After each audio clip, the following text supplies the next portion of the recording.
Bem, muito bom dia a todas e todos. Nós estamos aqui iniciando mais uma sessão dos Encontros Nietzsche-Mercosul, que é a edição 53 dos Encontros Nietzsche. Esse grupo foi fundado na Universidade de São Paulo pelo professor Scarlett Martin, que tem essa atividade a cada 6 meses, que são os Encontros Nietzsche. Estamos aqui também com os cadernos Nietzsche, aqui numa mesa, que é produzido também pelo Grupo de Estudos Nietzsche, e também tem a coleção Cenas Veredas, que todos vocês conhecem muito bem. Bem, na manhã de hoje, então, dando prosseguimento aos encontros, nós temos 3, então, apresentações dos professores Alexander Gonçalves, Francisco Leidens e João Tudo de Melo Neto, Vamos começar, então, pela apresentação do professor Alexander Gonçalves, que está no Paraná, vai fazer uma transmissão ao vivo lá do Paraná. Eu queria cumprimentar os colegas e apresentar brevemente, muito brevemente, porque o currículo é conhecido, O professor Alexander Gonçalves, da Universidade Estadual do Norte do Paraná, ele tem graduação em Filosofia pela Universidade Estadual de Maringá, foi realizada entre os anos de 2000 e 2005. Ele tem um mestrado em Filosofia pela Universidade Estadual do Oeste do Paraná, a UniOeste, onde trabalham colegas nossos do GEM, que foi realizado entre os anos de 2008 e 2010 e que resultou na dissertação Transformações da Linguagem, Crítica e Afirmação no Discurso de Nietzsche. Então, obteve esse mestrado em 2010. Em seguida, o professor Alexander se juntou a nós na Universidade de São Paulo, onde realizou seu doutorado entre 2011 e 2015, com o título Estilo e Formação na Filosofia do Jovem Nietzsche. Eu tive a oportunidade de estar presente na sua defesa. O Alexander, é com alegria que a gente te recebe online aqui no Sul. Hoje está um dia nublado por aqui, mas a gente está aqui para te ouvir. Então, muito obrigado pela presença, Vamos lá. Rubira, é uma alegria também estar aqui, estar participando desse evento, ainda que de maneira remota, e eu queria agradecer a você pelo convite. Eu gostaria de agradecer a você e a toda a sua equipe aí pela condução, nessa parte técnica da transmissão, por proporcionar que esse evento aconteça de maneira assim tão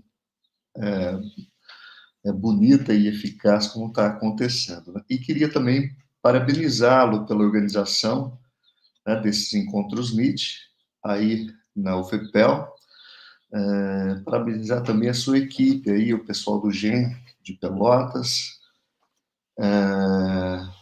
porque eu sei das dificuldades de organizar um evento desse porte e o evento está, assim, de parabéns, Está tudo ocorrendo de maneira muito bonita. Bom, eu vou direto ao meu texto. Esse texto que eu apresento agora ele faz parte de um projeto maior, onde, na verdade, um contexto maior, em que eu me oponho à tese do Harold Bloom em Shakespeare e a Invenção do Humano. Eu me oponho justamente a essa tese do Harold Bloom de que o humano, assim como ele entende, ou seja, como dotado de um eu, de um self, de consciência de si, de responsabilidade, o humano, nesse sentido, seria para o Harold Bloom uma invenção de Shakespeare. Então, nesse meu projeto, que é um texto maior, que ainda está em produção, e do qual o que eu apresento hoje aqui é uma parte, eu defendo que não, que, ao menos em sua forma dramatúrgica, esse humano ele já estaria presente na obra de Eurípides. Então, é disso que o meu texto trata. E o título é A Máscara Fiel da Realidade, Eurípides e o Declínio da Cultura Grega. No 11º parágrafo de O Nascimento da Tragédia, Nietzsche afirma que a tragédia grega, diferente de suas irmãs mais velhas, a épica e a lírica, ela morre por cometer suicídio. Morre em consequência de um conflito insolúvel e, sendo assim, morre tragicamente. Sua morte deixa um vazio, pois, diferentemente de suas irmãs, que ao morrer deixaram descendentes vigorosos, a própria tragédia, por exemplo, a morte da tragédia deixou uma lacuna na medida em que a arte que descendeu dela, a despeito da herança materna, herdou apenas as características da mãe já moribunda. Já travando a sua luta contra a morte. Foi Eurípides quem, segundo Nietzsche, travou tal luta contra a morte da tragédia e, com a sua poesia moribunda, inspirou cômicos como Menandro e Filemon, sendo, portanto, o precursor da nova comédia.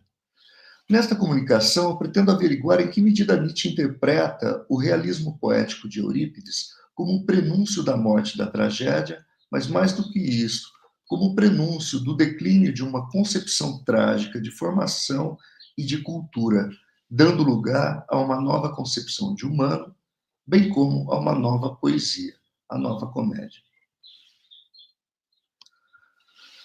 Tal como Homero, Ésquilo e Sófocles, Eurípides representou o espírito do seu tempo. Não obstante, diferentemente de seus predecessores, que deram ao material mítico um tratamento idealista, foi a partir de um horizonte estético realista que o poeta de Salamina abordou o mito e imprimiu na poesia trágica do seu tempo o seu próprio estilo. Assim, ainda que Eurípides tenha recorrido ao mesmo material mítico usado pelos seus mestres, ele o fez de maneira radicalmente distinta, uma vez que os tipos heróicos que compõem o seu drama são constitutivos de um realismo poético até então inaudito, o que certamente provocou grande estranhamento na sua audiência. Em sua poética, Aristóteles escreve que Sófocles dizia que representava os homens tais como devem ser, e Eurípides tais como são. Em Some Innovations of Euripides, Edward Murrow vai além, afirmando que se as obras de Homero, Ésquilo e Sófocles representaram o homem como ele deveria ser, as de Eurípides o representou não como era, mas no intuito de atingir um determinado efeito patético, o representou até mesmo de modo piorado, lançando assim as bases para a iminente comédia. Bom, nós podemos ver, por exemplo, exemplos disso em Ifigênia em Áulides, onde o Eurípides representa a figura de Aquiles de maneira bastante ridícula, né? Aquiles ali é representado como um garoto mimado, inconformado com as circunstâncias, ele se revolta, enfim,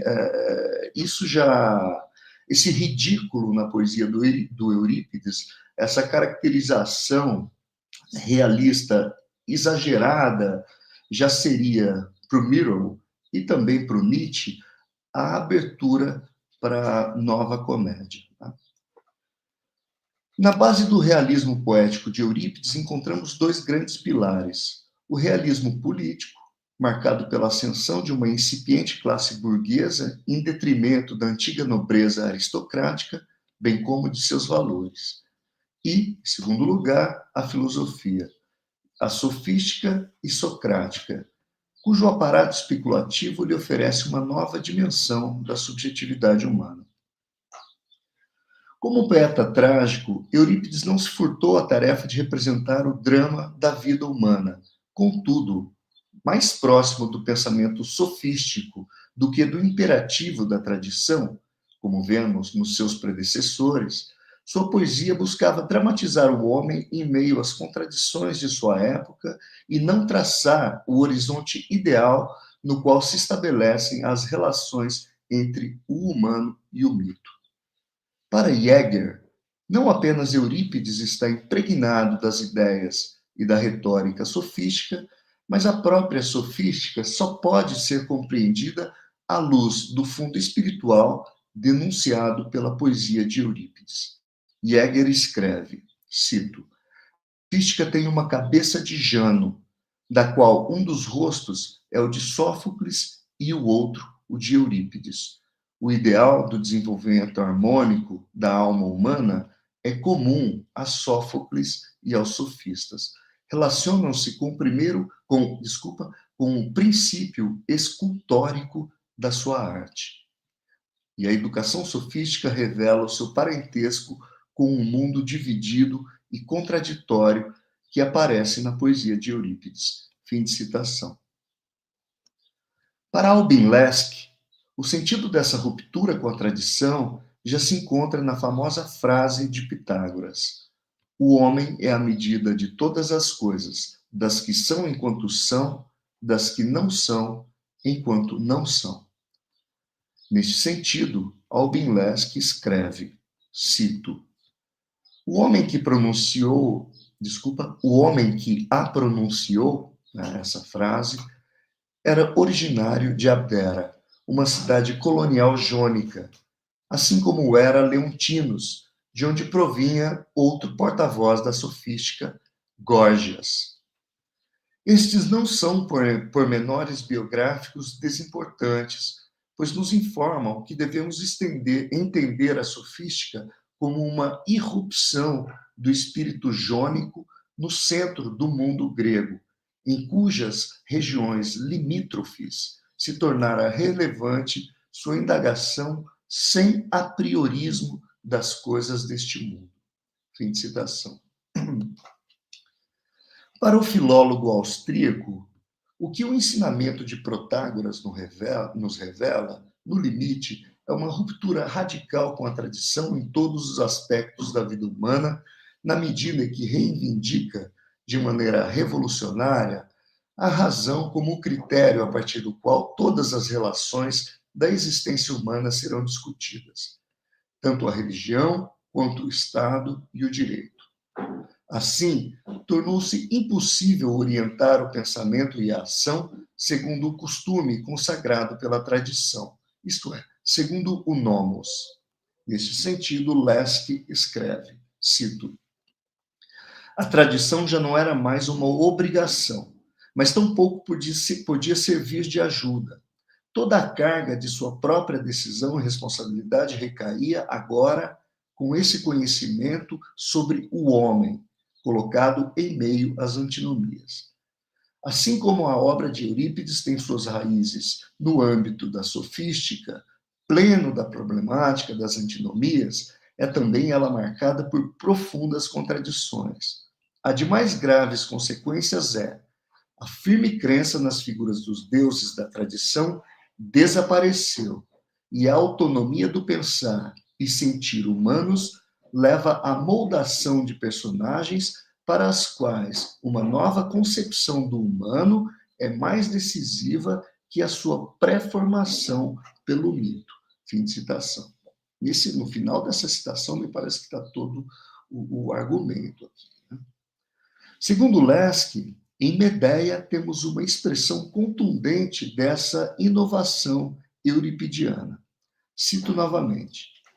A princesa da Cólquida, que Jasão tirou de sua pátria e abandonou em terra estranha, é sobretudo a mulher que opõe à ofensa e ao sofrimento o caráter desmedido de sua paixão. Por isso, esquecemos a feiticeira com seus truques mágicos, ainda que possam também ser utilizados para a ação no devido lugar. Não como bruxa, e sim como pessoa humana, é demoníaca esta Medéia, que é transformada por Eurípides em assassino dos próprios filhos. Fim de citação. Tá? Veja, não como mito, mas como pessoa humana, Medéia age, né? É demoníaca. Diferentemente dos poetas anteriores, que trabalhavam no registro do grande e formavam os seus caracteres a partir do ideal mítico, Eurípides formava os seus caracteres a partir do eminentemente humano em sua realidade ordinária e cotidiana.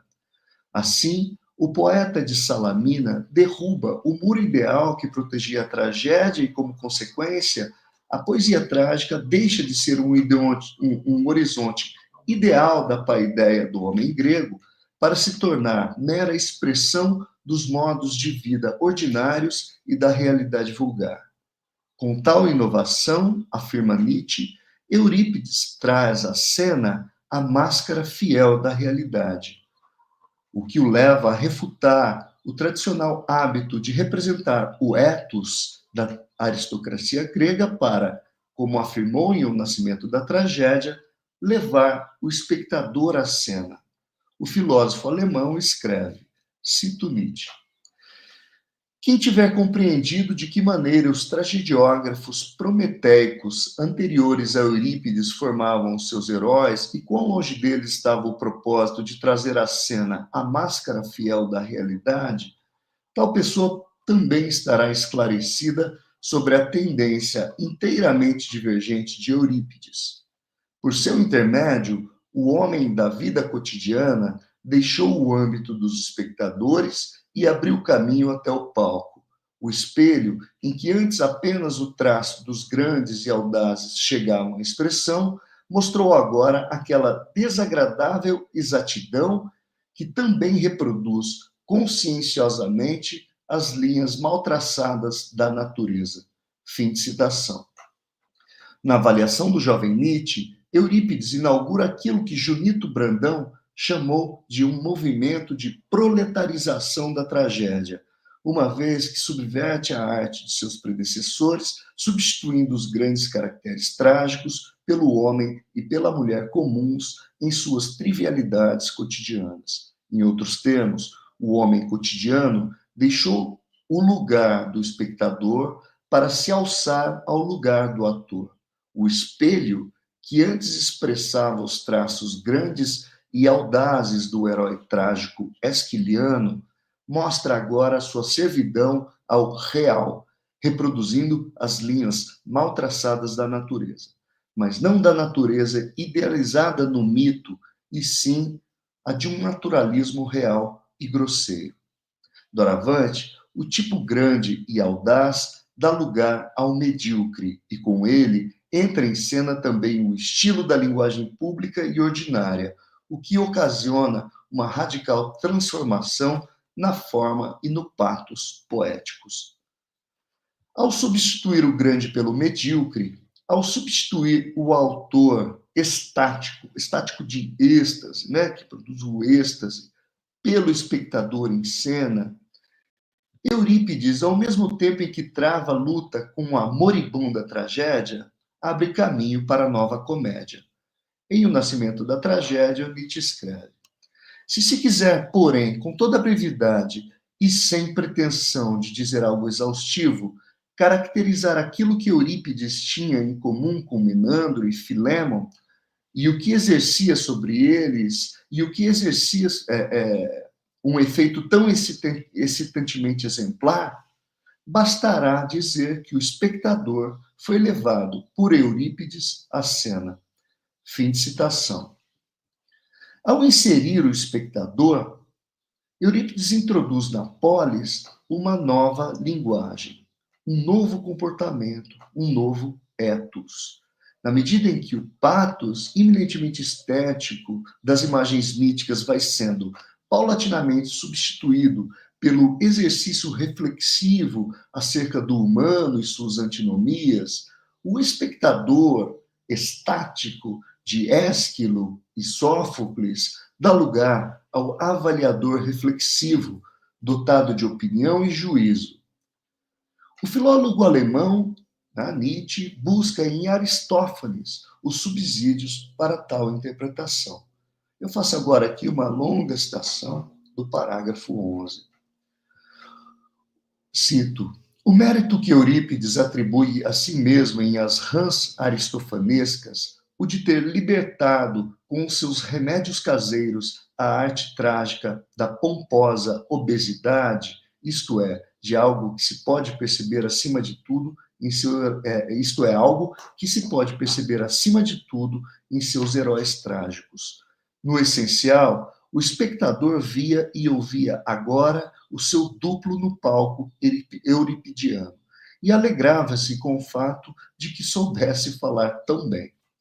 Mas o caso não ficou somente nessa alegria. Cada pessoa por si só aprendeu a exprimir-se com Eurípides e, ao competir com Ésquilo no concurso, ele próprio se gaba de que agora, por seu intermédio, o povo aprendeu a observar, a discutir e a tirar consequências, segundo as regras da arte e com as mais matreiras sofisticações. Graças a essa transformação da linguagem pública, ele tornou possível a comédia nova. Pois de hora em diante, não existiu mais segredo nenhum de como e com que sentenças o cotidiano podia representar-se no palco. A mediocridade burguesa, sobre a qual Eurípides edificou todas as suas esperanças políticas, tomou agora a palavra, quando até ali o semideus na tragédia e o sátiro bêbado ou o semi-homem na comédia haviam determinado o caráter da linguagem. E assim o Eurípides de Aristófanes realça em louvor o fato de ter representado a vida e a atividade comuns de todos conhecidas, diárias, sobre as quais todo o mundo está capacitado a dar opinião. Se agora a massa inteira filosofa, administra suas terras e bens e conduz seus processos com inaudita sagacidade, isso, diz Eurípides, constitui mérito seu e efeito da sabedoria por ele inoculada do povo. Fim de citação. Destituída de seu compromisso com aquela paideia ideal, o dramático, agora pleno do vulgo popular e do logos filosófico, já não tem o mito como horizonte de formação do homem e de constituição da cultura. Em oposição à formação trágica da tradição, o poeta do iluminismo grego, como Eurípides foi posteriormente chamado, ofereceu à sua audiência uma experiência inédita de aproximação e identificação com os tipos representados, já que esses tipos já não possuíam traços grandes e audazes como nos heróis esquilianos e sofoclianos, mas sim os traços do cidadão médio grego que vivia em meio a um contexto de decadência cultural da Hélade, momento marcado por profundas transformações nos campos político, econômico e espiritual.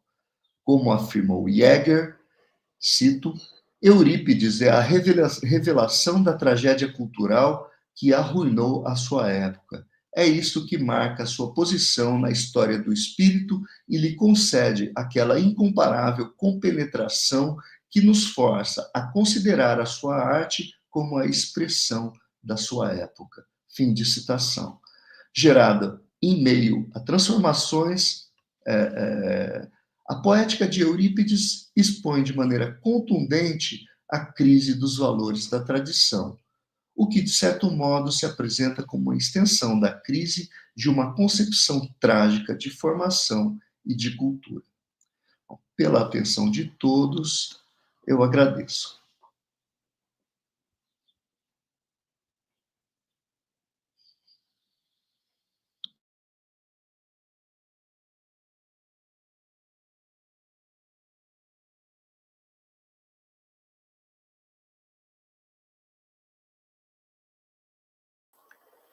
Muito obrigado, Alexander.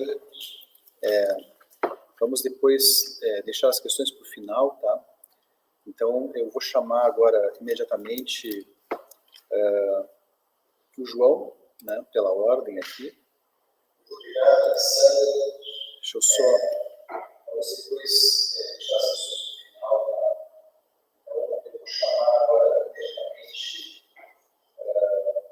o João, né, pela ordem.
Bem, então, bom dia, João.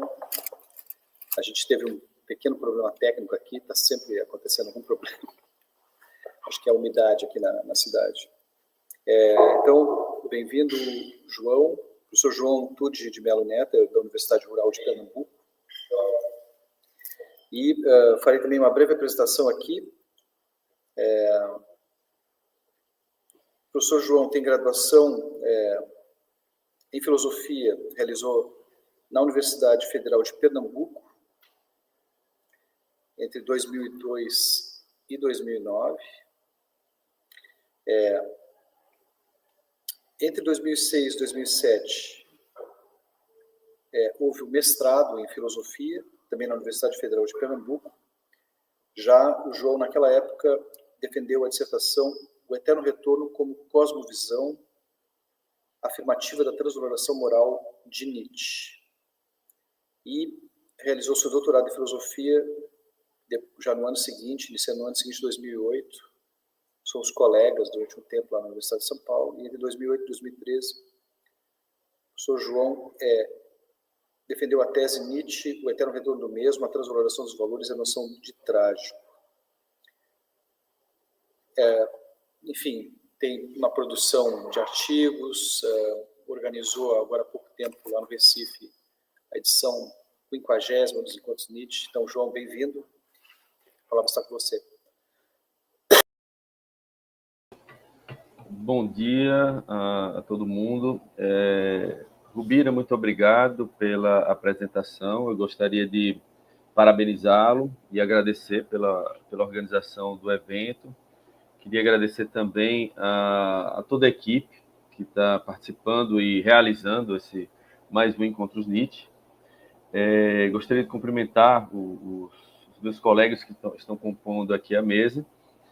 E, bem, primeiro eu queria fazer uma pequena retificação em relação ao título, porque eu mudei um termo no título.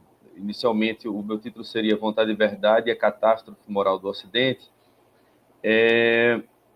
E eu mudei o título para A Divinização da Verdade e a Catástrofe Moral do Ocidente.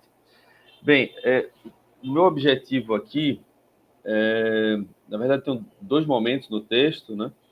O primeiro objetivo seria realizar uma espécie de genealogia dessa divinização da verdade, isso indo ao Evangelho de João Evangelista, o meu xará, e depois tentar compreender a ideia da catástrofe do Ocidente, a morte de Deus, à luz dessa genealogia, à luz dessa divinização, da genealogia da divinização da verdade.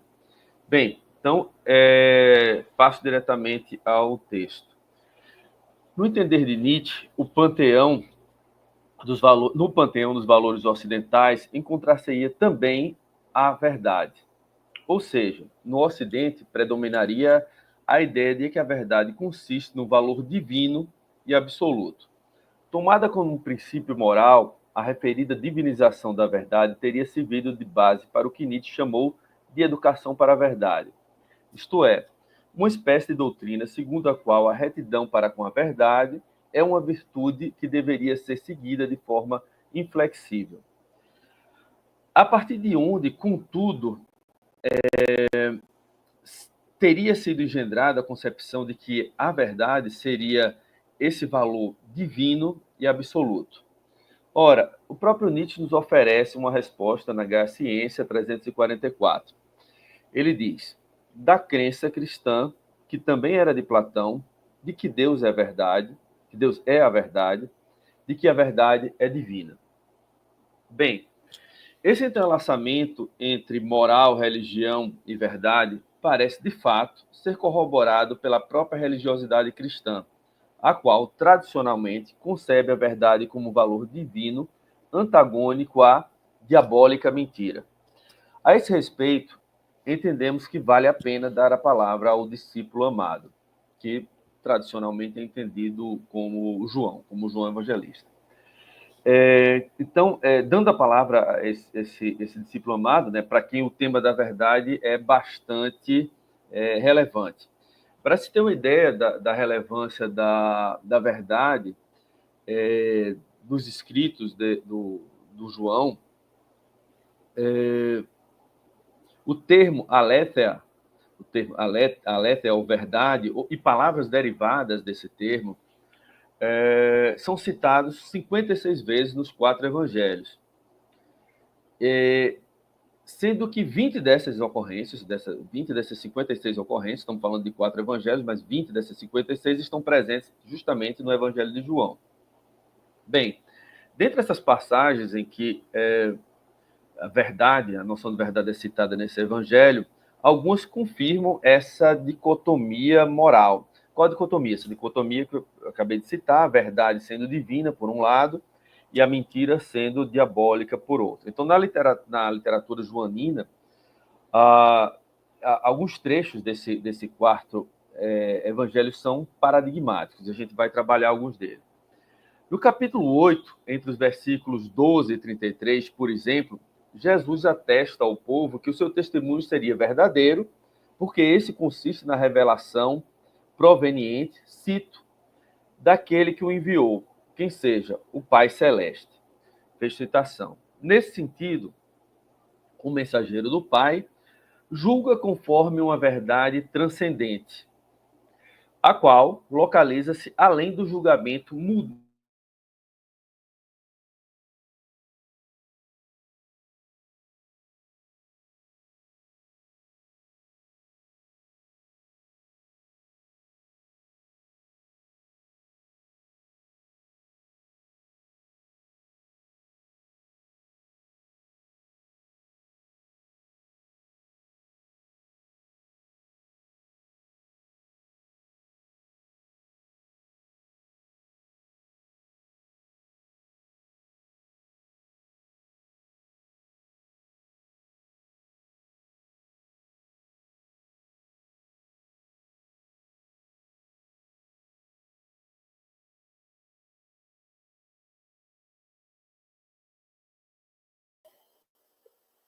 João, teu micro ficou fechado agora, nas 30 segundos. Faz 30 segundos. É. Bem, me desculpem, eu estava na parte do texto. Vamos fazer uma pausa só, João, que a gente não está te ouvindo, só um instantinho.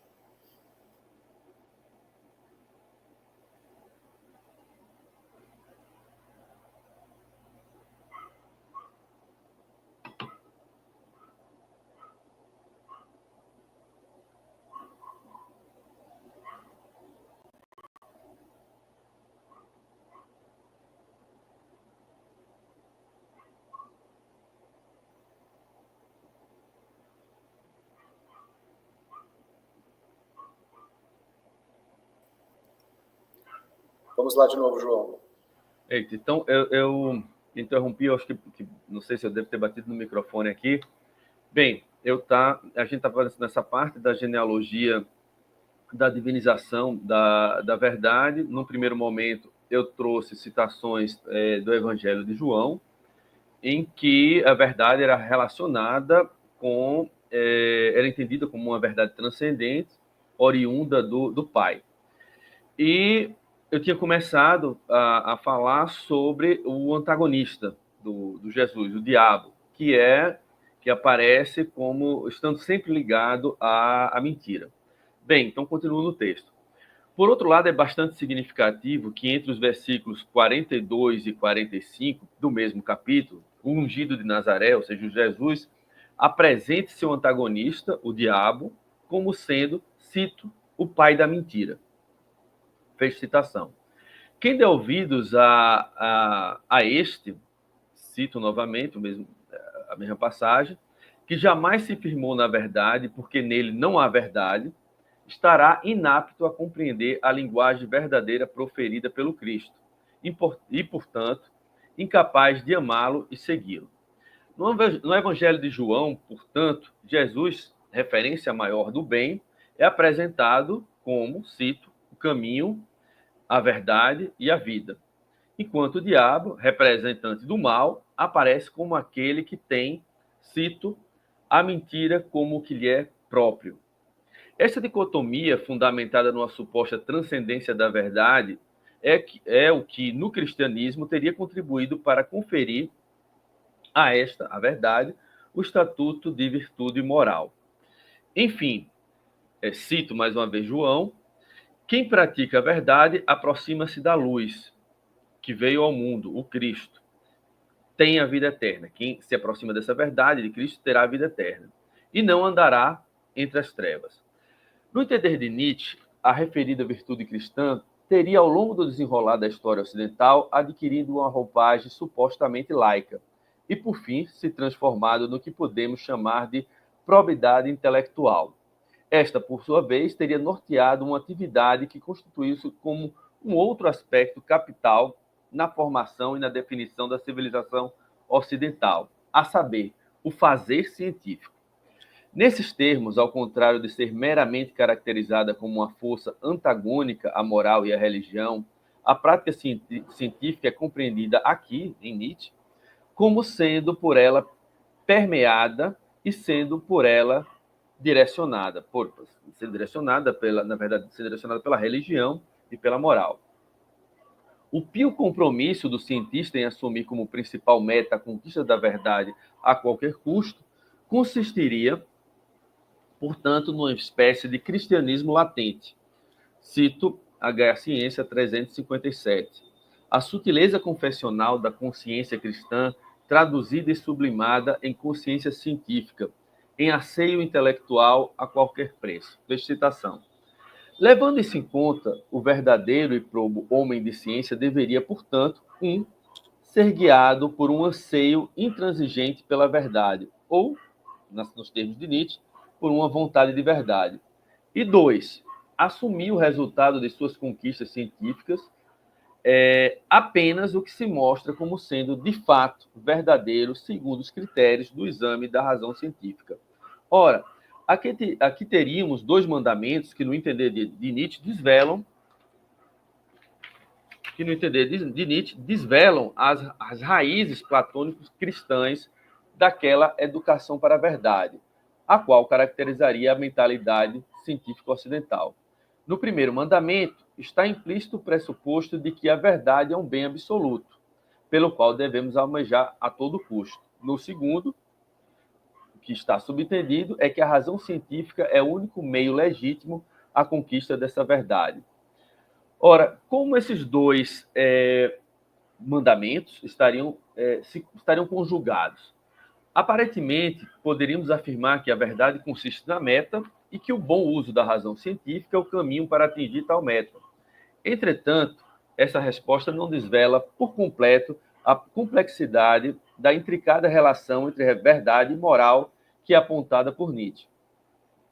Com efeito, devemos atentar que, além de configurar-se como meta, a verdade também assume, nesta relação ético-epistêmica, a função de critério moral para o próprio exercício e julgamento científico, pois o cientista deve ser probo e aceitar de forma inflexível as verdades evidenciadas pelos resultados da ciência. Negá-las seria uma atitude imoral e, digamos, ímpia. Em suma, a verdade divina, antes revelada pelas palavras do Cristo, é transubstanciada em verdade revelada, entre aspas, pelo experimento científico. De tal modo que o Logos divino, o qual, cito mais uma vez o João, se fez carne e habitou entre nós, com a missão de ser o porta-voz da verdade do Pai, transformou-se em Logos científico. Todavia, essa transfiguração, que aparentemente deveria ser sinônimo de secularização, conserva, de forma inconsciente, o compromisso moral e a piedade em relação à suposta divinização da verdade. A justeza moral para com a verdade continuaria, portanto, norteando o modus operandi da ciência, a qual permaneceria, irrefletidamente, cristã. Nesses termos, até mesmo o fenômeno do ateísmo científico seria consequência de uma suposta radicalização das exigências da moral cristã. E é nesse sentido, por exemplo, que Nietzsche afirma, na Genealogia da Moral, na terceira dissertação, na seção 27, ele afirma que o ateísmo incondicional e reto não está, portanto, em oposição ao ideal ascético, como parece à primeira vista. Fecha citação. Ao contrário, o ateísmo honesto consistiria, ironicamente, numa das últimas fases do desenvolvimento, eu cito mais uma vez, agora o fragmento posto, né? Numa das últimas fases do desenvolvimento, uma das últimas formas e consequências internas desse ideal. Por conseguinte, o livre pensador, sem sabê-lo, seria agora o homem mais religioso que existe. Bem, no entender de Nietzsche, esse curioso imbricamento entre religião, ciência e moral, que foi medrado ao longo do desenrolar da história da civilização ocidental, teria levado o próprio Ocidente a um colapso moral. Então, justamente essa relação que teria, essa relação entre ciência, religião, essa relação que determina o fazer científico a partir dessa divinização da própria verdade, teria levado a própria existência, a própria civilização ocidental a um colapso. Ora, uma civilização que se desenvolveu à luz da ideia de que o compromisso para com a verdade é um valor moral absoluto e que, por outro lado, glorificou a razão científica como desveladora legítima dessa verdade, teria chegado ao impasse. Qual seja, ou bem admite as verdades trazidas à tona pelo próprio desenvolvimento da razão científica, o qual tenderia a evidenciar que não há conhecimento que transcenda a natureza, ou bem, de maneira mendaz, continua aceitando a existência de referenciais absolutos e transcendentes. Ora, optar pela segunda opção, ou seja, continuar admitindo os fundamentos morais como sendo referências absolutas e transcendentes, é uma atitude imoral, pois significa, entre aspas, pecar contra a virtude da probidade intelectual. Dito de outra forma, a relação entre entre o valor moral da verdade e a razão científica teria atingido um momento catastrófico. Isso porque a razão científica não poderia mais ser guiada por um suposto fundamento moral absoluto e transcendente, uma vez que ela mesma teria demonstrado a impossibilidade científica deste. De fato, aí eu volto à citação que eu trouxe no começo, da Gaia Ciência 344. Se nossa fé na ciência repousa ainda numa crença metafísica, aquela crença cristã que era também de Platão, de que Deus é a verdade, de que a verdade é divina, e se o próprio Deus se revela como a mais longa mentira, então, logo, temos como resultado o grande colapso moral da civilização ocidental. Em outros termos, a educação para a verdade, doutrina que integra esse panteão dos ideais ascéticos da moral ocidental, teria se voltado contra o próprio fundamento desta moral, a saber, a fé em paradigmas ideais absolutos, tais como Deus, bem absoluto, verdade absoluta, etc. O dogmatismo moral do Ocidente teria, portanto, perecido pela própria justeza moral para com a verdade. E aí eu cito um fragmento de 1888. Última consequência da moral, igual, a moral deve negar a si própria. Ora, ou seja, essa apavorante catástrofe, nos termos de Nietzsche, essa apavorante catástrofe da moral ocidental teria sido fruto, cito, de uma educação para a verdade que dura 2 milênios e que, por fim, se proíbe a mentira de crer em Deus. A respeito dessa implosão moral, o diálogo entre Zaratustra e o último Papa, que transcorre no capítulo do Assim Falava Zaratustra, intitulado, e aqui de forma sugestiva, de Aposentado, é bastante ilustrativo, ou seja, esse diálogo entre Zaratustra e o último Papa, né? Nele, o alter ego de Nietzsche é indagado pelo último Papa. Cito: não é tua própria devoção que não te deixa mais acreditar em Deus? A tua imensa retidão te levará até mesmo além de bem e mal. Fecha citação. Então, no intuito de evidenciar o referido processo de autodestruição da moral ocidental, Nietzsche elege, de forma irônica, a autoridade maior do cristianismo, pelo menos do cristianismo católico, como porta-voz do seu próprio raciocínio. Qual seja, a de que todos os ideais absolutos, todos os deuses, no termo de Nietzsche, teriam sido mortos por moralidade. Ou, como formula o filósofo no fragmento póstumo de 82, Deus matou Deus. Bem, Nietzsche considera, curiosamente,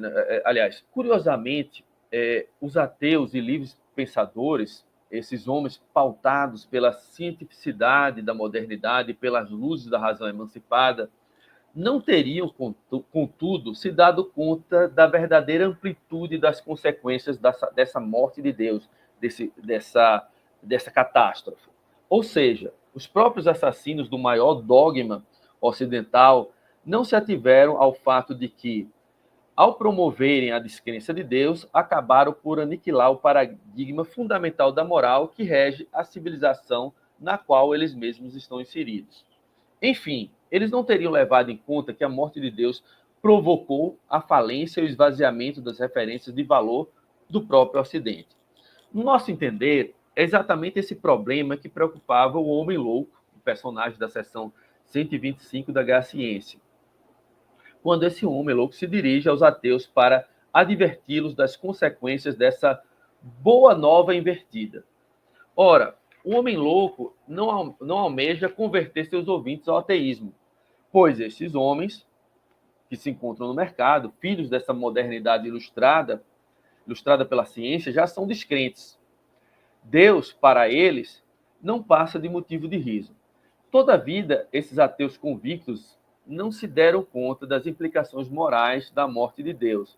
Isto é, ainda não atinaram para o fato de que a maior consequência desse advento pode ser o total esvaziamento moral, o niilismo. Assim sendo, mesmo vivendo numa época iluminada pelas luzes da ciência, esses ateístas ainda precisam do facho de luz da lanterna do homem louco, que em plena luz do dia carrega essa lanterna, né? Então, ele ainda precisa desse facho de luz eles precisam, né? Esses homens ilustrados, precisam dessa lanterna do homem louco. Para quê? Para poder enxergar o problema moral produzido pelo desdobramento histórico da própria razão científica.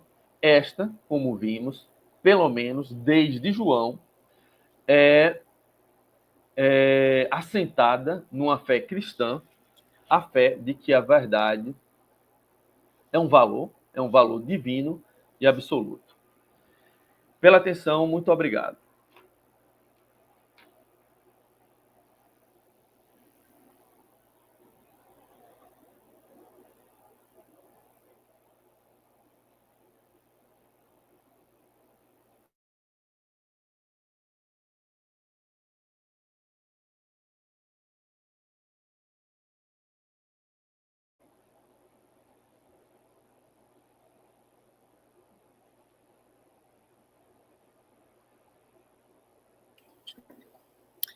Muito obrigado, João.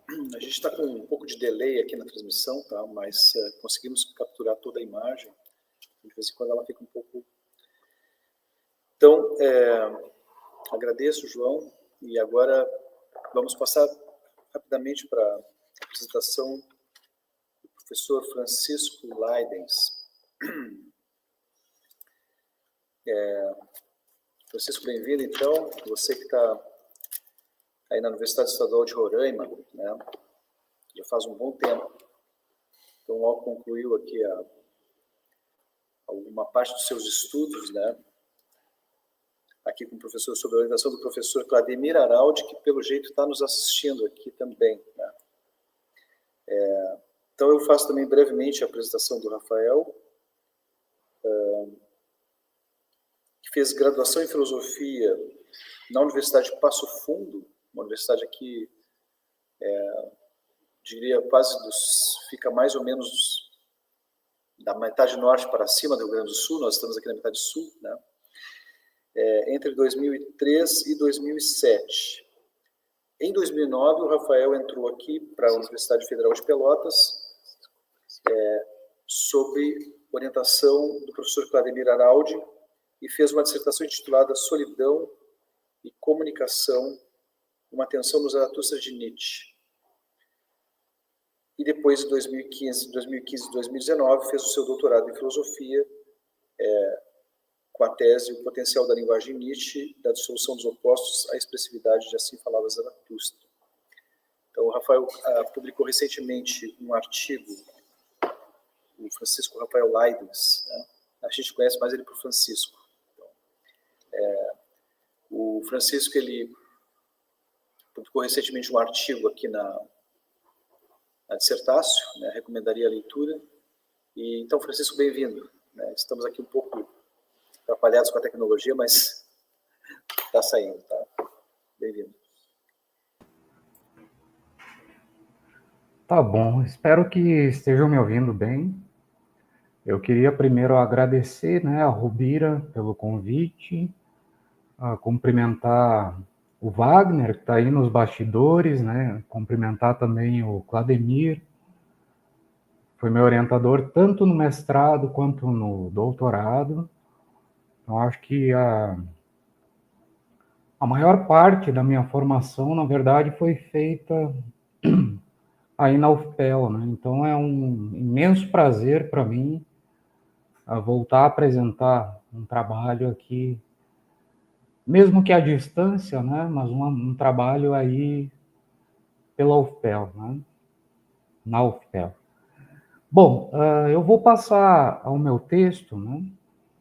E como o Rubira falou, o artigo está publicado na Dissertácio e saiu agora em agosto de 2024, né? E boa parte do que eu vou falar hoje é relacionado a esse texto que eu publiquei nesse ano.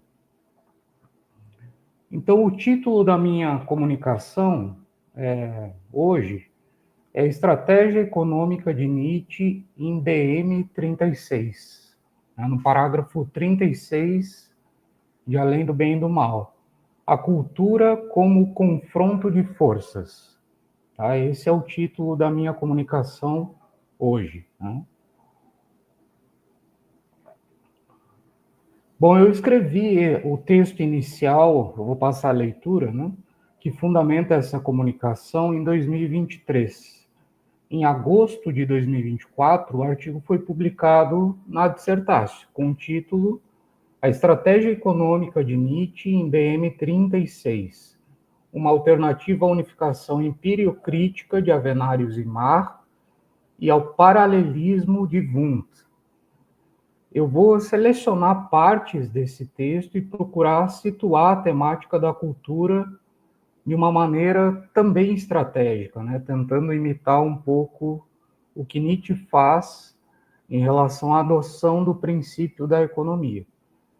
Tá? Então, porque de fato eu não vou falar exatamente da cultura, né? Então, eu vou abordar o tema do evento de maneira tangencial, de certa maneira.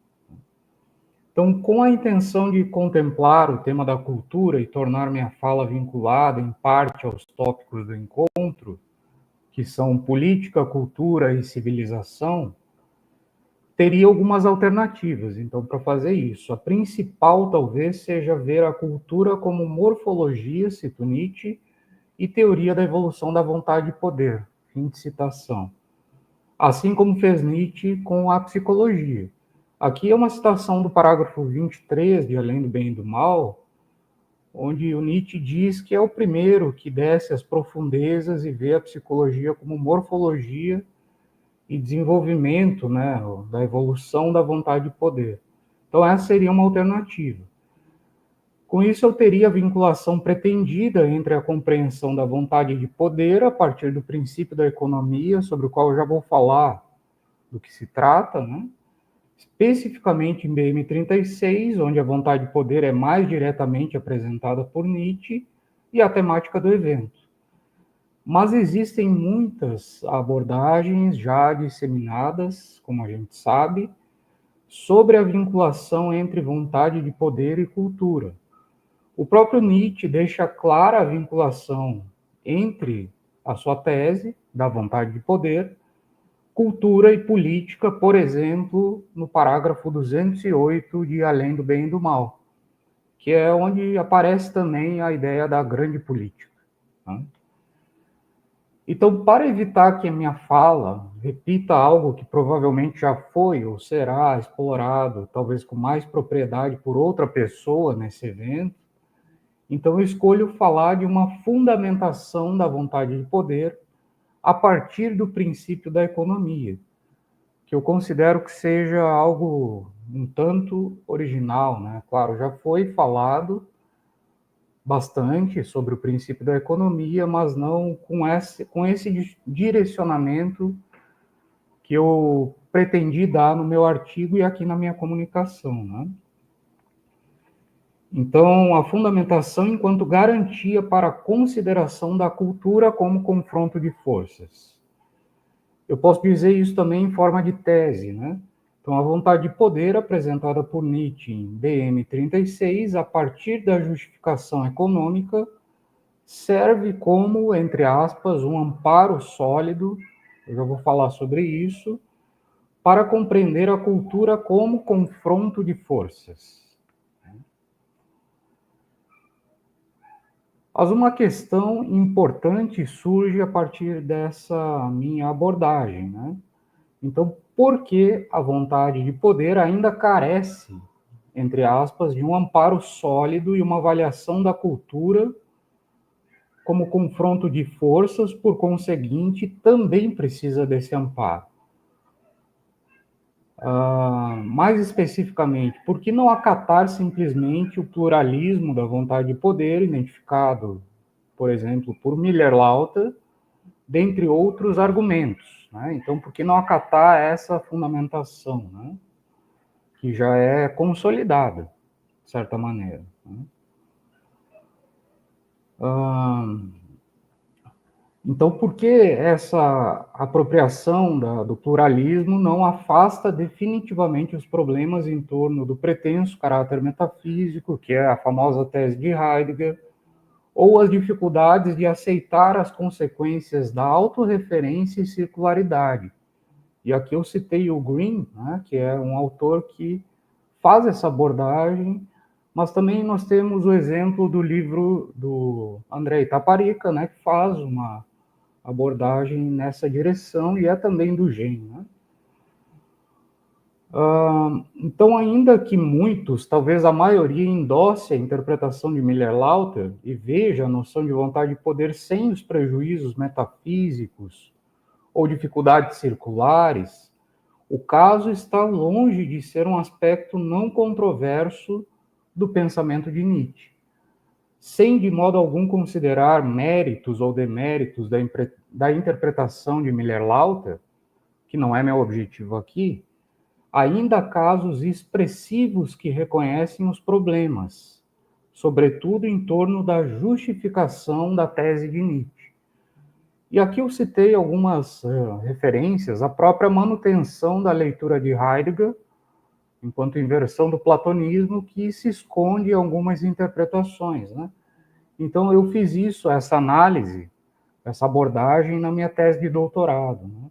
Mas a gente poderia citar também o Habermas, que fala como, ou que chama de irracionalismo, né, a tese de Nietzsche, e tem um exemplo também contemporâneo, e de um intérprete especialista em Nietzsche, que é do Rogério Lotz, né, que toma a vontade de poder como uma ficção regulativa e não concede um estatuto decisivo para a tese de Nietzsche, né? Então, ainda há variadas leituras e algumas muito controversas, né? Óbvio que jamais a gente vai chegar a um consenso, não é isso, né? Mas são leituras muito distantes uma da outra, né? Então, isso aqui está melhor desenvolvido no artigo, eu já passo para a sequência, né? Então, não só a tese da vontade de poder fica paralisada, assumindo essas perspectivas que reduzem ou contradizem a importância da vontade de poder a partir de Zaratustra, mas também, por exemplo, a genealogia da moral, enquanto avaliação do valor dos valores a partir do critério manifesto do confronto de forças, e temas como a cultura, de um modo mais amplo, e talvez, além do bem e do mal, a seção principal sobre isso seja nós eruditos, né? Então, para avaliação, né, dessa relação entre vontade, poder e cultura. Então, a genealogia e essas avaliações de temáticas ligadas à vontade de poder ficam sem uma peça importante para medir a dimensão de tais valores e perspectivas. Então, tirar uma justificativa da vontade de poder, segundo eu apresento aqui, deixa essas abordagens um tanto sem amparo, né? Por isso que eu falava de um amparo sólido, né? Então, assumir a apresentação da vontade de poder a partir do princípio da economia, especificamente em BM 36, no entanto, não tem a pretensão de resolver qualquer uma dessas dificuldades apontadas em torno da tese nietzschiana. Quero ou quer-se, todavia, apresentar uma alternativa que apenas altera o peso concedido aos fragmentos póstumos enquanto real dimensionamento da tese da vontade de poder, e a ênfase aos póstumos é uma abordagem compartilhada tanto por Miller-Lauter quanto por Heidegger, né? Que compartilham esse princípio metodológico de que a vontade de poder só pode ser lida de maneira adequada nos fragmentos póstumos e não na obra publicada. Então, o que eu penso em fazer aqui é tentar mudar essa estratégia para a obra publicada, para tentar ver se a gente consegue perceber alguma diferença na justificativa da vontade de poder. Mas eu não vou sair tanto do texto aqui, eu já passo, então, o esclarecimento do que é o princípio da economia. Então, o princípio da economia, ou da parcimônia, remonta a Ockham e Newton, que, por exemplo, Newton afirma, cito ele, não se hão de admitir mais causas das coisas naturais do que as que sejam verdadeiras e, ao mesmo tempo, bastem para explicar os fenômenos de tudo. A natureza, com efeito, é simples e não se serve do luxo de causas supérfluas das coisas. Final de citação de Newton. Isso é, sob vários aspectos, embora com evidentes diferenças também, próximo ao que diz Nietzsche em BM 36. Cito Nietzsche: não admitir várias espécies de causalidade enquanto não se leva ao limite extremo, entre parênteses aqui, até o absurdo, diria mesmo, a tentativa de se contentar com uma causalidade só. Porém, não considero aqui Newton como uma fonte privilegiada para discutir o princípio da economia e Nietzsche, tal como aparece em BM 36, mas sim Avenarius e Marx. Então, eu considero essas duas fontes no meu artigo. Hoje eu vou falar apenas sobre Avenarius, né, até para manter aqui um tempo razoável de fala, né? Então, de Avenarius, eu utilizo principalmente o texto A Filosofia como Pensar do Mundo, de 1876. E de Marx, utilizo principalmente A Natureza Econômica da Investigação Física, que foi um discurso de Marx na Academia Imperial de Ciências, em Viena, em 82, e o capítulo Economia da Ciência, do livro A Ciência da Mecânica, que é de 1883. Então, todos esses textos há evidências de leituras de Nietzsche anteriores à escrita de Além do Bem e do Mal. No artigo publicado na Dissertácio, eu apresento a justificativa disso, né, dessas fontes, mas aqui eu não vou fazer essa justificativa. Então, a hipótese a ser confirmada é a seguinte: existe uma relação importante entre, a centralidade metodológica concedida ao princípio da economia por Avenarius e Marx, e, por sua vez, o modo como Nietzsche considera o princípio para incluir a hipótese/tese da vontade de poder enquanto candidata à explicação tão econômica, parcimoniosa ou simples, quanto à redução ao mundo físico-mecânico defendida por Avenarius e Marx.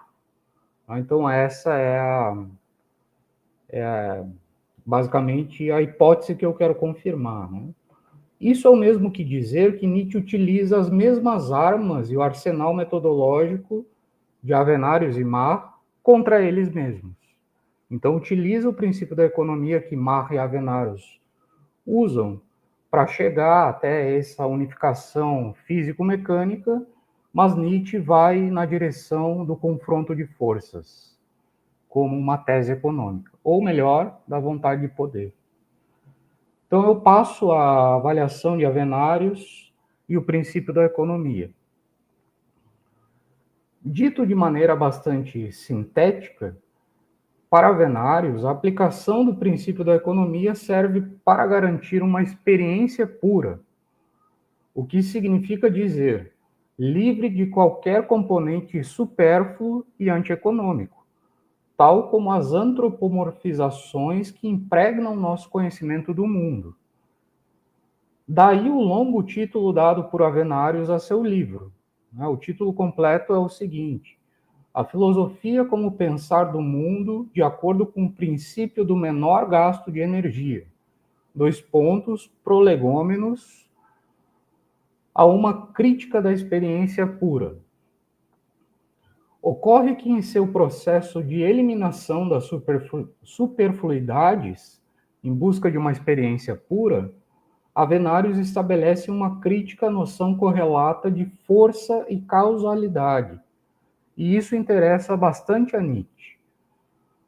Então, a Nietzsche comenta isso em cadernos, nos fragmentos póstumos, né? Então, ele comenta sobre esse livro de Avenarius. Tá? Então, a argumentação de Avenarius, contrária à causalidade, inicia pela impossibilidade de qualquer experiência do que seja força, Kraft. Né? Então, cito Avenarius nesse livro: por mais atentamente que observemos as coisas que se movem, nada percebemos nelas que se possa chamar força. Final de citação. Mesmo na proximidade que temos com o movimento de nossos membros, considera Avenarius, apenas temos a experiência da sensação de força, não da própria força. As consequências para a noção de causalidade se apresentam quando Avenarius faz ver que, para estabelecer qualquer causa que efetivamente coaja e condicione um efeito necessário, é absolutamente imprescindível que haja uma força atuante. Por conseguinte, sem experiência e comprovação de qualquer força, nada ocorre necessariamente. Nenhuma causa coage a formação de um efeito. O que há por fim é apenas uma continuidade dos fenômenos observáveis, sem a possibilidade do estabelecimento de um encadeamento necessário ou mesmo de uma causa livremente iniciada, segundo Avenarius na página 45 desse livro. Também Marr estabelece uma crítica à causalidade a considerar que não há nem causa nem efeito na natureza, ou seja, trata-se, assim como para Avenarius, de uma humanização, então de uma antropomorfização, vinculada a isso. Nietzsche mostra estar completamente ciente do argumento de Avenarius quando reconstrói os principais aspectos de sua crítica à força e à causalidade. Cito Nietzsche. Esse é um fragmento de 83. Nossa fé na causalidade e a fé na força e seus efeitos, uma transposição de nossa vivência, identificamos assim a força e o sentimento de força. Mas em nenhum momento a força move as coisas. Então é basicamente o mesmo argumento de Avenarius. Né? A força que sentimos não põe em movimento os músculos. Tá? Então Nietzsche apenas apresenta aqui nesse fragmento a argumentação de Avenarius. Nietzsche também alude à consequência da impossibilidade da experiência sensível da força.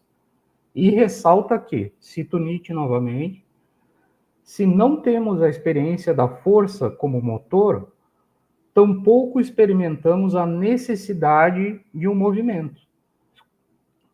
A força deveria ser o que coage. Só temos experiência de que uma coisa segue a outra. Não experimentamos nem coação, nem arbitrariedade. Final de citação. Todas essas citações presentes nesse fragmento, que é o fragmento 24.9 de 83, são imprecisas referências ao livro de Avenários, que Nietzsche não cita explicitamente na ocasião. Conhecer o argumento e o princípio da economia empregado por Avenários, porque se trata, assim, de o princípio da economia, para eliminar a força como um supérfluo e ficar só com o mundo físico-mecânico, né? Então, para eliminar isso,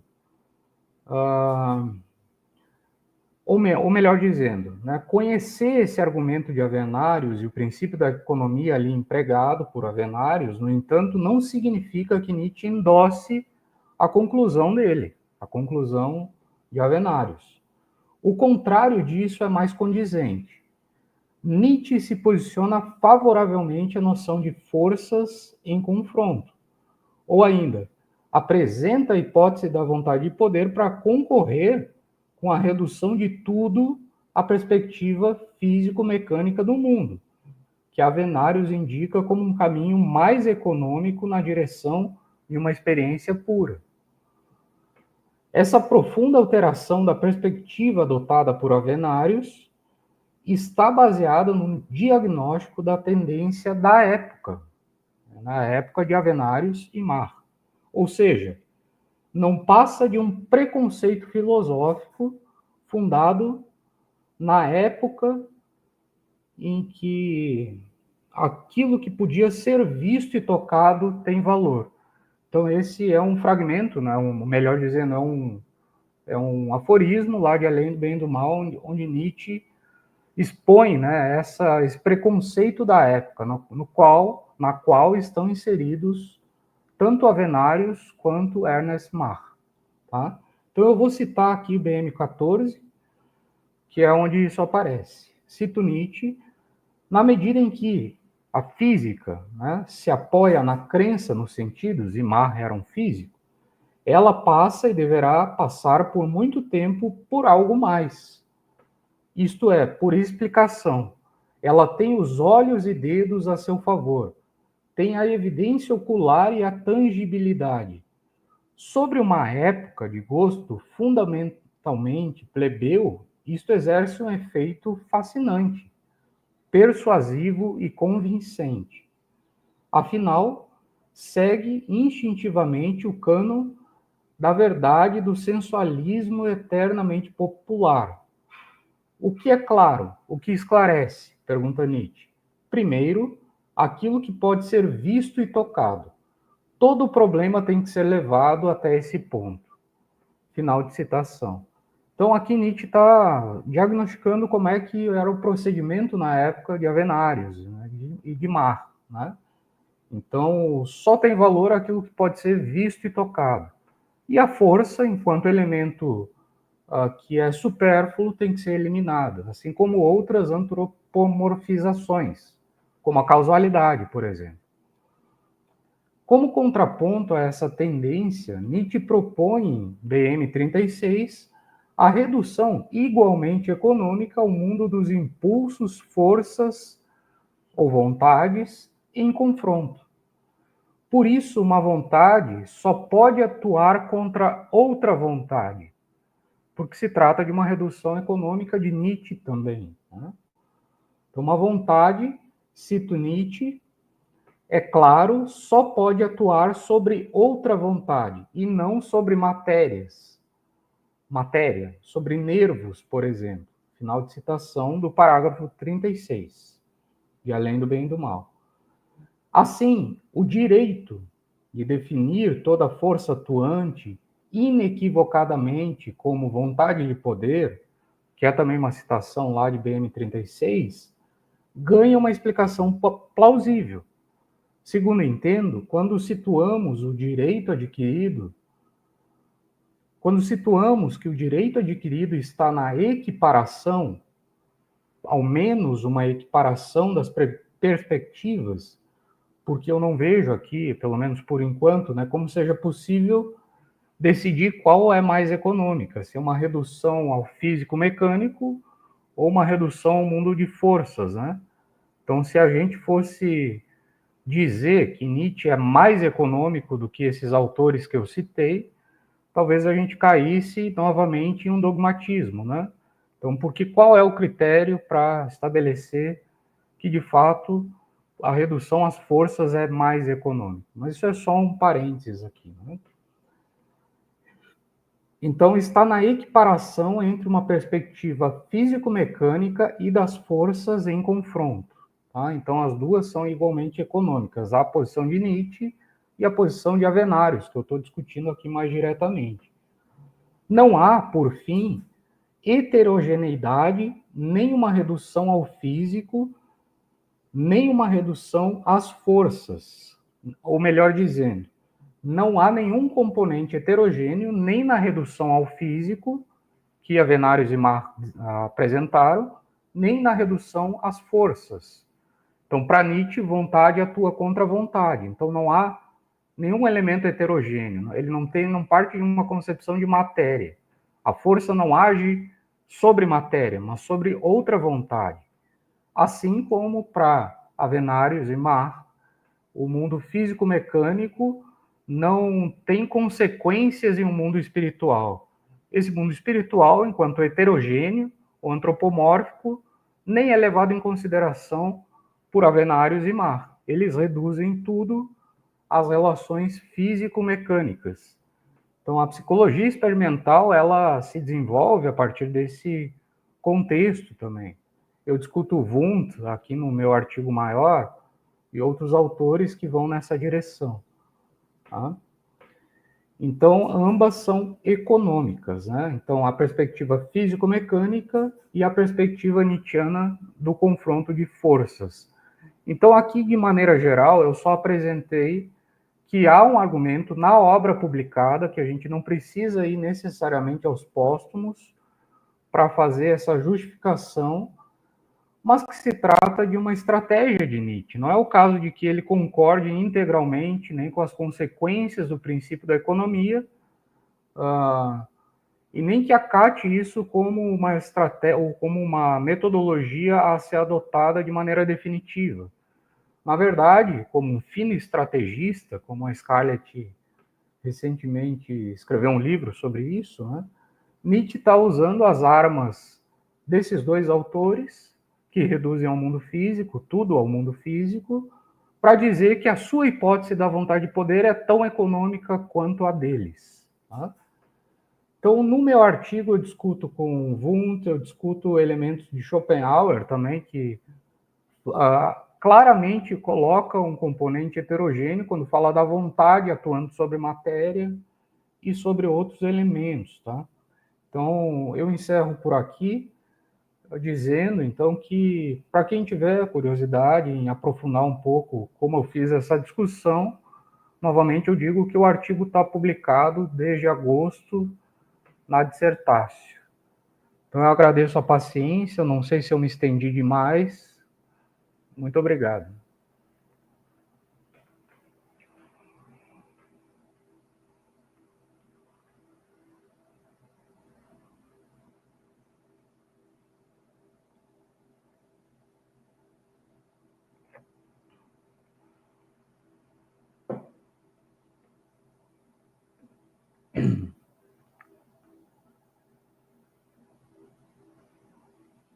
Me escutam, Rubira?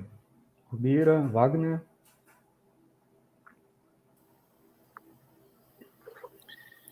Bem, muito obrigado, Francisco.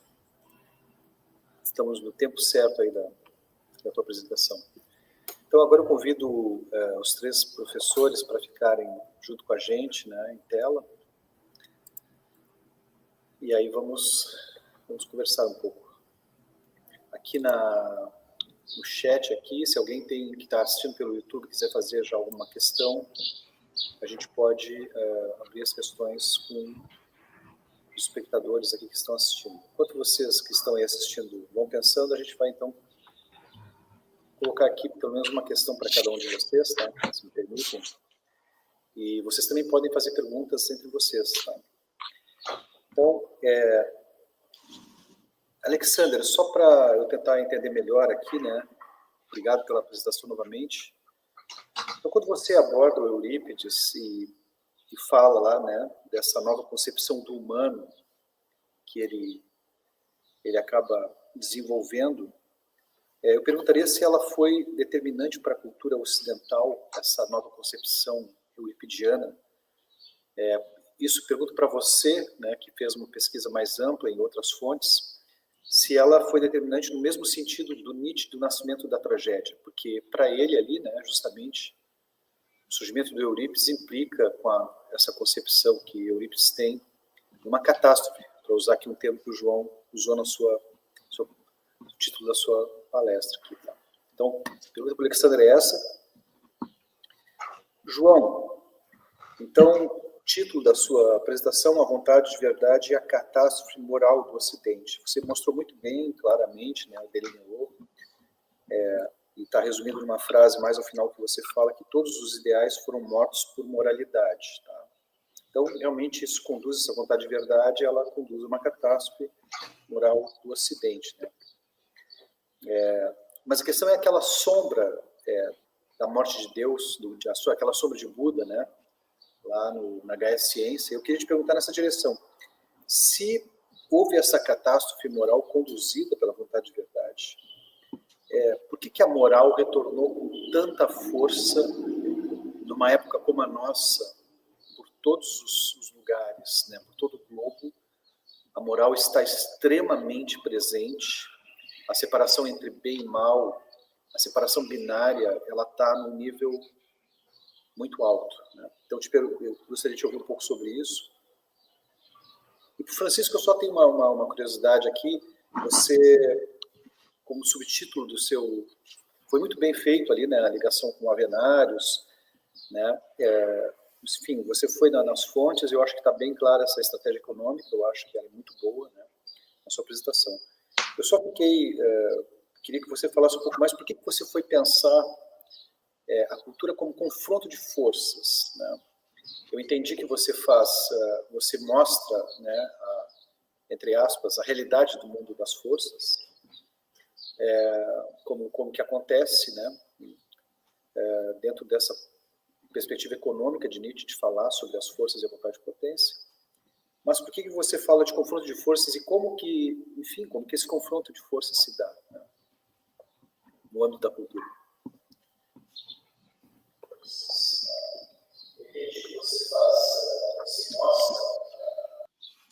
Bom, eu começo respondendo, Rubira.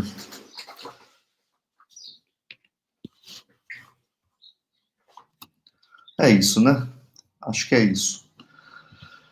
Bom, Rubira, se eu entendi bem a sua questão, se você pergunta, se eu entendi bem, você pergunta se para o Nietzsche o Eurípides também significa aí a postulação de uma nova concepção de humano. Bom, é exatamente isso, né? A minha hipótese é que a hipótese de onde eu parto a minha pesquisa é essa, e eu tento fundamentar ela justamente com o Nietzsche, né? Com essa avaliação que o Nietzsche faz do Eurípides. O que estaria o que nós temos aqui, né? Diferente do Aristóteles, que vai colocar o Eurípides como sendo o mais trágico dos trágicos, né? O Nietzsche interpreta o Eurípides, lê o Eurípides já como o trágico mais decadente, né? Como já a decadência da própria tragédia, o declínio da poesia trágica, né? E a abertura, o que promove a abertura da nova comédia. Porque para o Nietzsche, né, e isso é bastante importante, é a própria noção de trágico que parece que começa a ser... que é a própria noção de trágico que é atacada pelo Eurípides, né, que é eu não gostaria de usar a expressão superada, porque não é disso que se trata, mas que é a própria noção de trágico que é suplantada, talvez, pela poesia do Eurípides. De que forma? Na medida em que, por exemplo, o Eurípides introduz nos seus caracteres um novo modo de subjetivação. Há ali uma nova subjetividade surgindo, um homem já dotado de interioridade, né, de um eu, um homem dotado já de uma responsabilidade e de uma culpa que é incompatível com aquela culpa trágica que nós vimos em Sófocles e em Ésquilo. É incompatível com aquela visão de mundo fatalista. No Eurípides nós temos já quase um proto-voluntarismo surgindo ali. É por isso que alguns, né, especialistas em poesia trágica, alguns filólogos, como o próprio Albin Lesk mesmo, mas aqui no Brasil, por exemplo, o Trajano Vieira, vai colocar o Eurípides mais próximo de Shakespeare do que de Sófocles, que era um contemporâneo seu. Me parece que no Nietzsche nós temos argumentos para defender essa hipótese, de que o que acontece ali, né, na poesia do Eurípides o surgimento de uma nova concepção de humano e, com isso, o surgimento também de uma nova concepção de formação e cultura, né? uma outra paideia, uma outra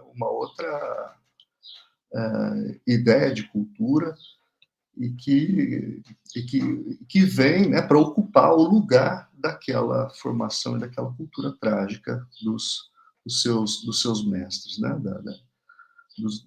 do Sófocles e do Eurípides, do Ésquilo. Então, me parece que sim. Né?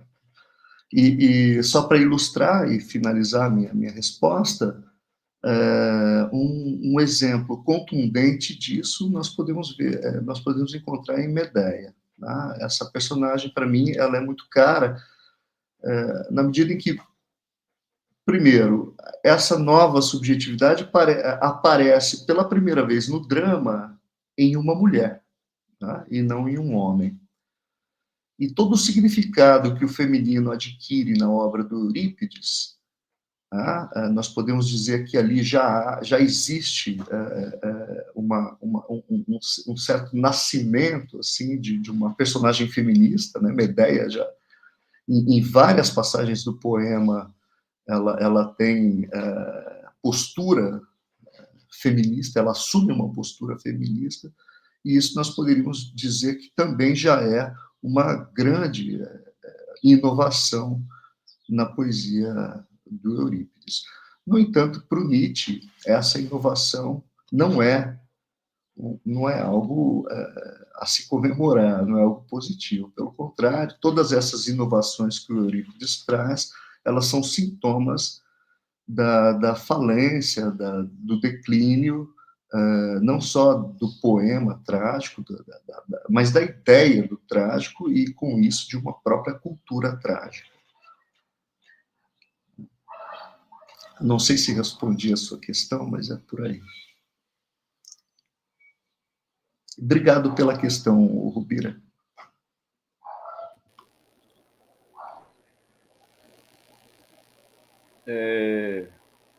Rubira, obrigado pela questão. Na verdade, é uma questão, de fato, reflexiva, filosófica no sentido de que ela propõe a gente pensar o momento atual à luz da própria noção da morte de Deus. Grosso modo, né, a questão foi, ora, se Deus morreu, por que estaríamos vivendo um momento tão moral, tão marcado pela moral? Eu não sei se estou completamente de acordo com essa compreensão que a gente vive um momento completamente ou extremamente moral no presente, porque eu vou levantar duas, já que você sugeriu essa reflexão, eu vou levantar duas concepções, digamos assim, que predominam, no meu entender, predominam pelo menos no Ocidente, né? Porque tua questão seria, grosso modo, a seguinte, né? Ora, se Deus morreu, a gente não deveria estar agora, talvez, no momento em que teríamos superado a moral, ou pelo menos aquela moral cristã, não deveríamos estar no momento do processo da transvaloração, ou não deveríamos ter caído numa espécie de total niilismo no que diz respeito à ausência de valores.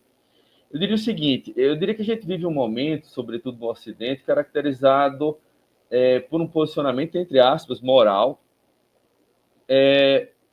por duas forças ou duas maneiras de pensar antagônicas. Aqui eu estou fazendo uma grande simplificação. De um lado, a gente tem uma tendência que coloca em questão referências valorativas absolutas, e isso se reflete, por exemplo, tanto na estética, como na discussão acerca de gênero, na discussão racial, etc. A ideia de que os absolutos, as referências absolutas, ruíram. Não existe mais um belo em si, que vai dar uma referência estética, não existiria gêneros absolutos ou essências absolutas, mas tudo se daria por uma espécie de construção histórico-cultural. Por um lado, a gente teria esse movimento. No meu entender, isso daí, sem dúvida nenhuma, é resultado do esgotamento do próprio Ocidente, é resultado da morte de Deus. Por outro lado, a gente vê um movimento, como eu disse, estou fazendo a generalização, né? Um movimento antagônico a esse esvaziamento ou essa tendência de destruição de valores absolutos. A gente vê um movimento reacionário, um movimento que busca restabelecer a moral, ou a antiga moral, por meio de uma atitude, digamos, mendaz e, no certo sentido, hipócrita. E, nesse sentido, teríamos aqui uma espécie de sombra de Deus. Ora, tanto um movimento como o outro, esse primeiro movimento que alguns chamam de progressistas, eu não sei se a gente pode usar esse termo, mas um movimento que parte dessa falência das antigas referências de valores entendidas como absolutas, e o outro movimento, esse movimento que se caracteriza por um movimento reacionário de resgate das antigas referências de valores, os dois, no meu entender, são resultados dessa falência das referências absolutas, são resultados da morte de Deus.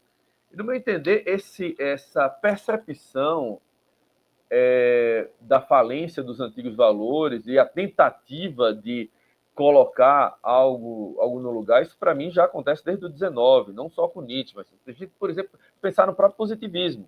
O Augusto Comte, ele tentou, no final da vida, propor uma igreja positivista, uma religiosidade positivista, justamente para suprir esse vácuo moral que foi estabelecido, que veio se fez presente nessa sociedade, nessa civilização extremamente cientificista.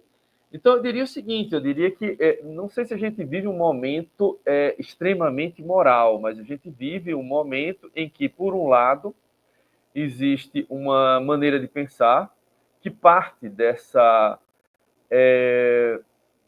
percepção da ausência ou falência de valores absolutos, e isso vai dar em todas as questões que estão em voga nesse momento, ligada à questão de gênero, questão estética, racial, etc. E, por outro lado, um movimento, digamos, de caráter reacionário, que tenta resgatar esses antigos valores, num certo sentido, de forma mendaz, e, num certo sentido, hipócrita. Então, mas ambos são frutos do que a gente pode, do que Nietzsche chamou, no meu entender, do que Nietzsche chamou de morte de Deus. Então, estamos vivendo esse momento. Essa tensão é fruto, no meu entender, da morte de Deus. Seria isso que eu teria para dizer a partir da tua provocação.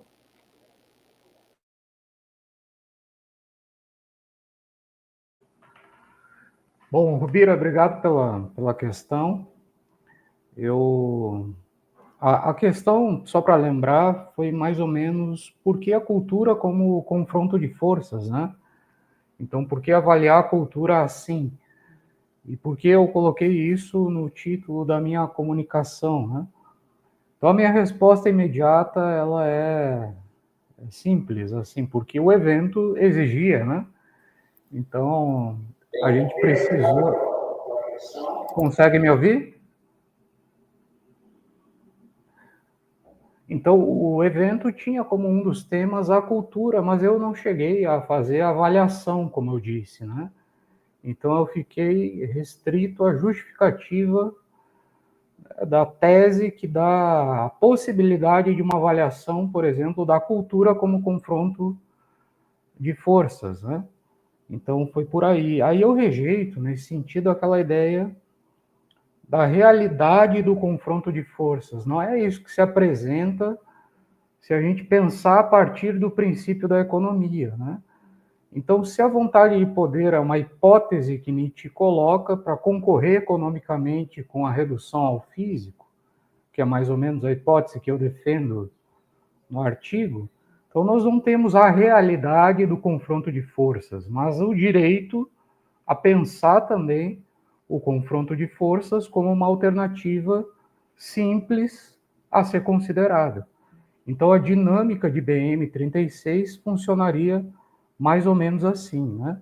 Evitando elementos de realismo, e eu não cheguei a avaliar, mas também o fantasma metafísico, né? A gente teria algumas alternativas para analisar as consequências do princípio da economia aplicado dessa maneira. Então, a cultura seria um deles, né? Mas como eu não fiz a avaliação, eu só poderia dizer, por exemplo, que nesse confronto entre alternativas econômicas, pelo menos a cultura não vai ser reduzida ao físico, o que soa como um absurdo, né? Então, a cultura reduzida ao físico seria mais ou menos como dizer que a gente produz, por exemplo, literatura, música, a partir de uma estrutura fisiológica determinada, né? E não é isso, nem a compreensão de corpo de Nietzsche é essa, e nem a hipótese da vontade de poder colocada economicamente gera uma consequência como essa, né? Então, o confronto de forças ganha uma outra justificativa se a gente considerar a pertinência do princípio da economia, como Nietzsche faz lá em BM36. Então, eu fiquei restrito a essa espécie de fundamentação ou justificativa, mas eu não segui para análise. Eu até comecei a fazer algumas leituras, mas o tema é muito amplo para eu poder dar conta agora para o evento, e também não tinha sido meu objetivo naquele artigo que saiu publicado, né? Então, não sei se eu respondo, mas eu iria mais ou menos por aí.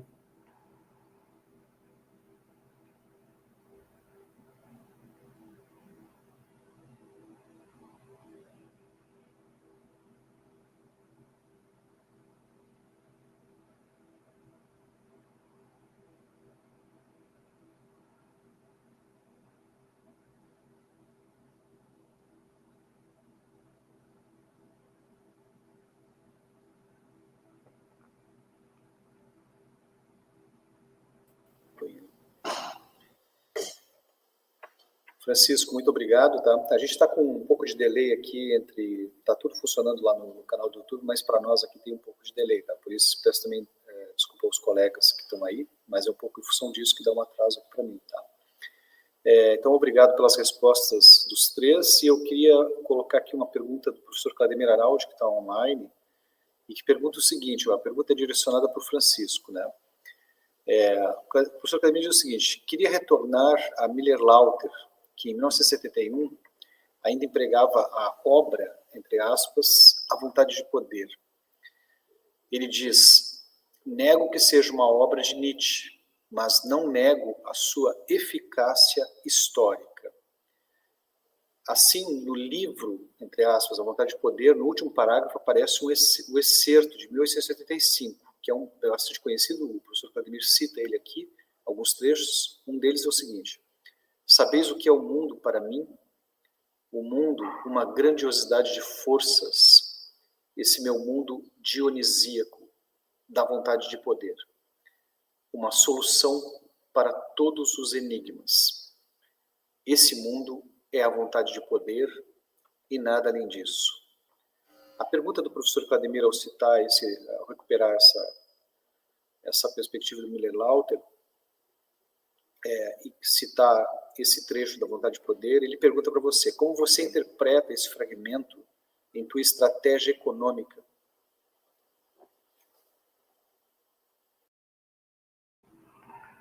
Então, obrigado, Claudemir, pela questão, saudades imensas, né, das orientações. Eu vou tentar responder, né? Então, é uma coisa que até aparece na minha tese, né? Então, essa diferença entre os fragmentos póstumos e a obra publicada direcionada à vontade de poder. Então, Miller-Lauter, assim como Heidegger, assumem que a prioridade para considerar de maneira completa a tese da vontade de poder é ir aos fragmentos póstumos, né? Então, a gente não vai encontrar na obra publicada nenhuma referência mais decisiva de Nietzsche sobre o significado que ele pretende dar à vontade de poder. E aí a gente fica com um imenso problema, né? Porque, de fato, Nietzsche ele fala nesse tom assertivo, né, nos fragmentos póstumos, e o Miller-Lauter ele coloca exatamente essa citação, né, que o Vladimir lembrou, né, de que o mundo é vontade de poder e nada além disso, né? Então, isso leva a uma consideração forte, até dogmática, pesada, né? E a minha ideia é mudar esse tom, porque se a gente comparar essa mesma passagem que o Miller-Lauter cita, e que está lá nos fragmentos póstumos de 85, com aquilo que aparece em Além do Bem e do Mal, a gente vai ter uma diferença de tom muito grande. Porque em BM36, Nietzsche diz, o mundo seria vontade de poder e nada além disso. Seria como? Seria se a gente admitir o princípio da economia, se a gente admitir o direito à hipótese da vontade de poder. Então, esse seria reduz a ambição na obra publicada. Mas se a gente for para os póstumos, aí Nietzsche escreve, no meu entender, de maneira mais livre. Aí sim, nós temos ele se posicionando de uma maneira forte, na vontade de poder é isso. Então, o que eu penso, né, é da mesma época, sim, o fragmento, póstumos e a obra publicada, eles são da mesma época. Mas o Nietzsche escolhe publicar a versão mais amena, digamos assim, né? Então, ele não publica que o mundo seria vontade de poder e nada além. Claro, ele, no final do BM36, tem aquele tom metafísico, né?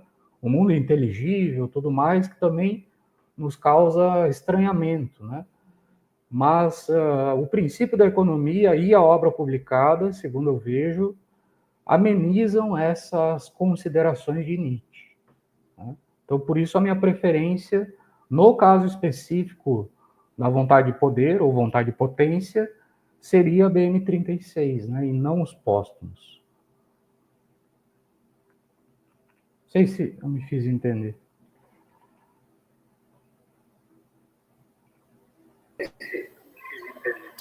Ótimo, bom, agradeço. Então, queria agradecer muito vocês, né, cada um, uma parte do país aí, participando junto com a gente. Esqueci no começo de dizer que Alexander e João fazem parte do grupo de estudos Nietzsche, são membros do GEM, tanto quanto eu, né? Porque é uma alegria estarmos aqui, pelo menos online, reunidos. E Francisco pertenceu aqui ao grupo de estudos Nietzsche, o FEPEL, durante um bom tempo, né? E ainda participa sempre quando pode. Agradeço também aqui a audiência online, a audiência presencial, né? Que está aqui corajosa nesse feriado, né? Então, muito obrigado para vocês, tá? Ficou tudo registrado no YouTube. E torço para que a gente se encontre presencialmente em breve. Um abraço para vocês. Tchau, pessoal. Uma alegria estar aqui com vocês, hein? Valeu. Obrigado, grande abraço. Tchau, pessoal. Uma alegria. Grande abraço, Rubira. Tchau, tchau a todo mundo.